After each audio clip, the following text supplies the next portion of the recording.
What day is it? It is Tuesday. Tuesdays with your favorite nurse, Tuesdays with Lori, and what am I most passionate about in my whole life? Besides injecting faces? Dogs. And I have been wanting to hang out with this gal for quite some time. I think we met first. Do you remember when there was the German Shepherd that was severely emaciated and I fostered it for a little bit? Do you remember that? That was years ago. Oh, wow. Yes. And yeah, I think that was several years ago. I volunteered at the Bradshaw Humane Society, and that's how our paths met. This is the beautiful Delyse Gannaway. Yes. Okay. And she is a dog person, so you know I love her already. And she is just a bright light. I like to highlight people in our community that we want to make a change. And this is one area that I would really like to get exposure and just to make people aware and give you an opportunity to give back.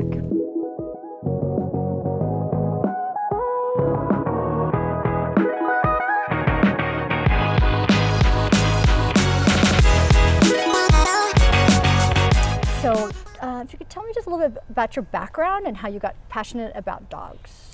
Well, I think it started several years ago when my husband brought home a pit bull dog from the streets, and I had all of these preconceived perceptions of this dog, and I didn't treat her as an individual.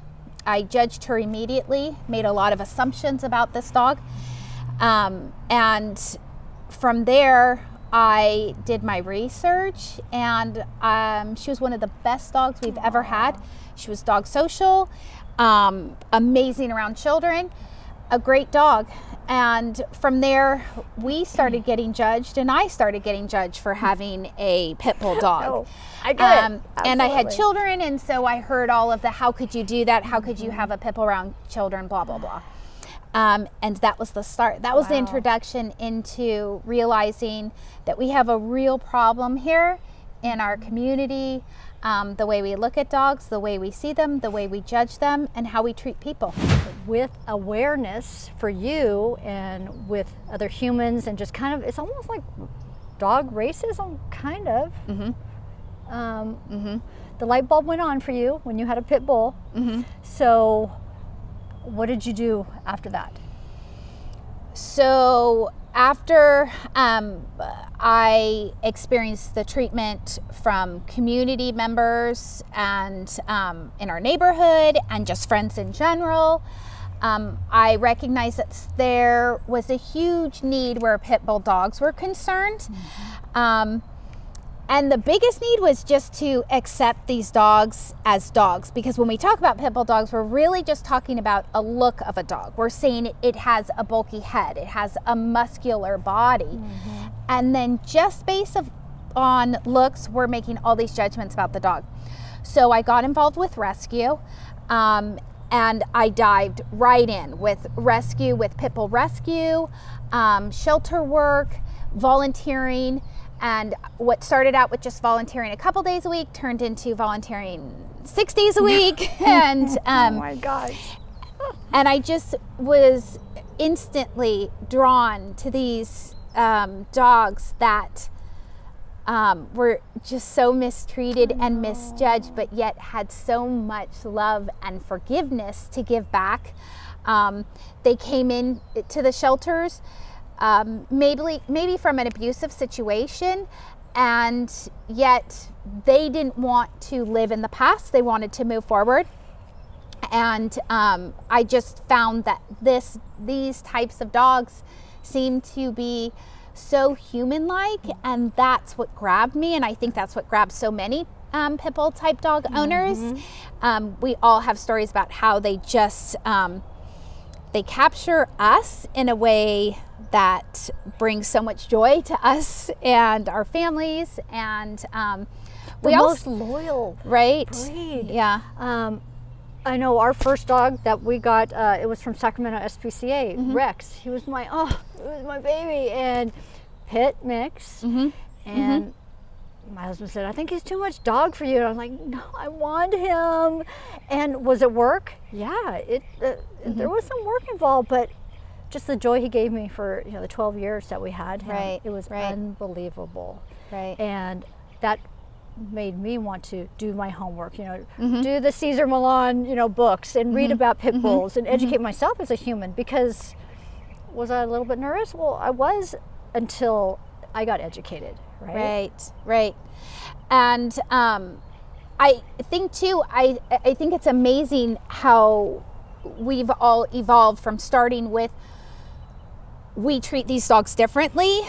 We want to talk about training them differently. We want to talk about as if they're different than any other type of dog, and they're not. And I have to say, when I walk down the street now with my dogs, as opposed to 10 years ago, it's so different. And the smiles, and I can just tell the community is starting to see as just dogs. Right.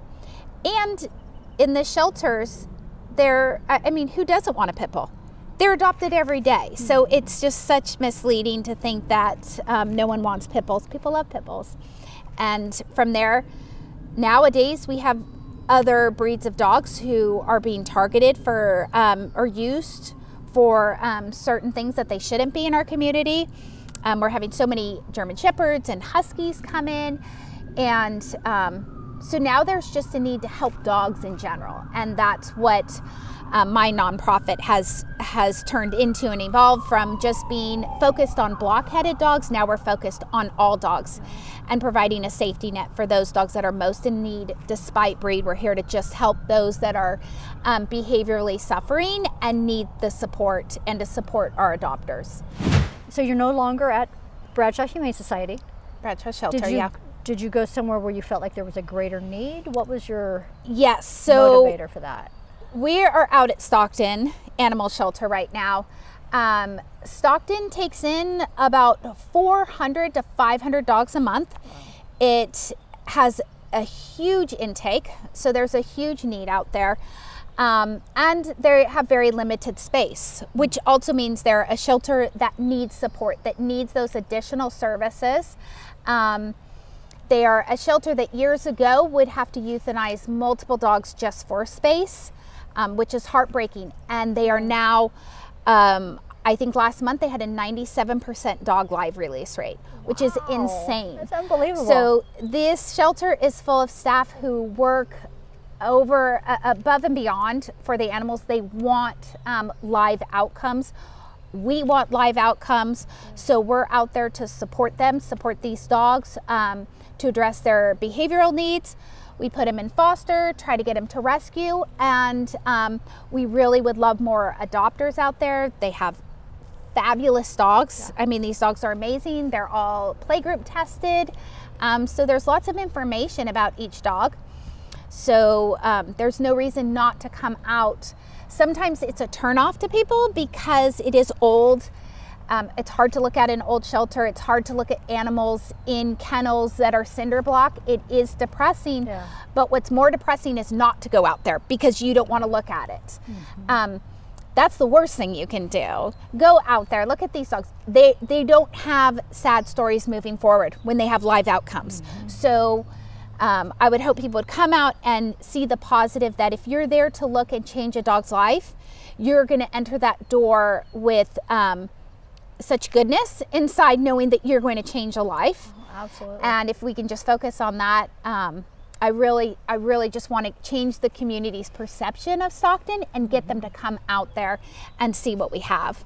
Well, I mean, I am committing to everybody that I'm going to come out and I want to see some dogs. I do have two. My husband would probably be mortified if I brought on a third, but is there like fostering out there? Are there foster programs? Yep, we have a foster program. You can email us.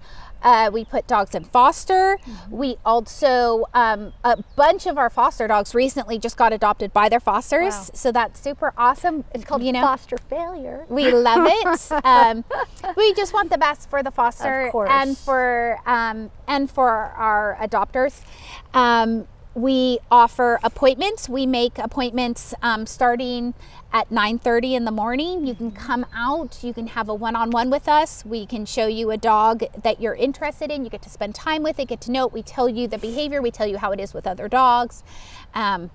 So is it different now just because of the social distancing, where people allowed to come in and look, so or do they people need can an come in and look. There is a line if you don't make an appointment. You can make an appointment through us, even when the shelter isn't open. And we don't walk through the entire shelter for time. We ask that you come prepared, look through our website, see who you're interested in. We offer adoption counseling online, so that you can have an idea of who might be a good fit prior to coming. Pick a couple dogs before you come. We bring the dog out to you, get to spend time with it out of the kennel, see what the dog is like, and then make a decision from there. That's great. I like that.